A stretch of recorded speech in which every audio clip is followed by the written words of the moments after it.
প্রিয় শিক্ষার্থীরা, আশা করি তোমরা সবাই ভালো আছো।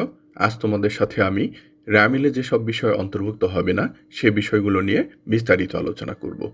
আশা করি শুরু থেকে শেষ পর্যন্ত সাথেই থাকবে।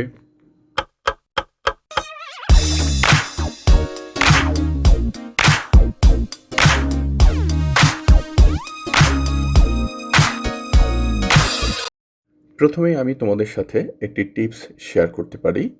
সেটি হচ্ছে, পণ্যের ক্ষেত্রে সমাপনী র্যামিলে অন্তর্ভুক্ত হয় না। প্রিয় শিক্ষার্থীরা, আজ তোমাদের সাথে আমি প্রথম যে বিষয়টি নিয়ে আলোচনা করব সেটি হচ্ছে মজুত পণ্য। প্রারম্ভিক মজুত পণ্য বা মজুত পণ্য ১/১/২০২১ এবং সমাপনী মজুত পণ্য বা মজুত পণ্য ৩১/১২/২০২১। প্রারম্ভিক মজুত হচ্ছে বছরের প্রথমে আমাদের হাতে যে পণ্য মজুত থাকবে সেটি হচ্ছে প্রারম্ভিক মজুত। প্রারম্ভিক মজুত প্রত্যক্ষ খরচ। সমাপনী মজুত হচ্ছে বছরের শেষে আমাদের হাতে যে মজুত পণ্য থাকবে সেটি হচ্ছে সমাপনী মজুত। সমাপনী মজুত চলতি সম্পদ। প্রারম্ভিক মজুত পণ্য র্যামিলে অন্তর্ভুক্ত হয় এবং ডেবিট পাশে লিখতে হয়। সমাপনী মজুত পণ্য র্যামিলে অন্তর্ভুক্ত হয় না।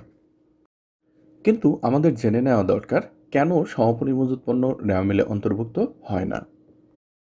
কারণ সমাপনী মজুত পণ্য সমান ক্রয় প্লাস প্রারম্ভিক মজুত পণ্য, অর্থাৎ ক্রয় এবং প্রারম্ভিক মজুত পণ্যের যোগফলই হচ্ছে সমাপনী মজুত পণ্য। তাহলে আমরা যদি ক্রয় ডেবিট করি এবং প্রারম্ভিক মজুত পণ্য ডেবিট করি, তাহলে সমাপনী মজুত পণ্য আর লেখার কোনো প্রয়োজন নেই। যদি আমরা সমাপনী মজুত পণ্য লিখেই ফেলি, সেটা বরং ভুল হবে।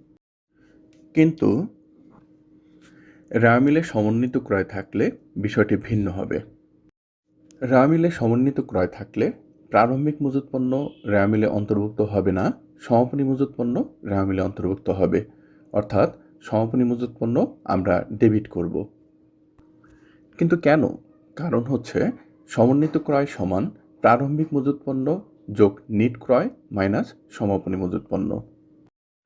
র্যামিলে যদি সমন্বিত ক্রয় দেয়া থাকে, তাহলে আমরা সমন্বিত ক্রয়কে র্যামিলের ডেবিট পাশে বসাবো এবং প্রারম্ভিক মজুত পণ্যকে আমরা র্যামিলে অন্তর্ভুক্ত করব না, যেহেতু সমন্বিত ক্রয়ের মধ্যেই প্রারম্ভিক মজুত পণ্য ও ক্রয় অন্তর্ভুক্ত রয়েছে।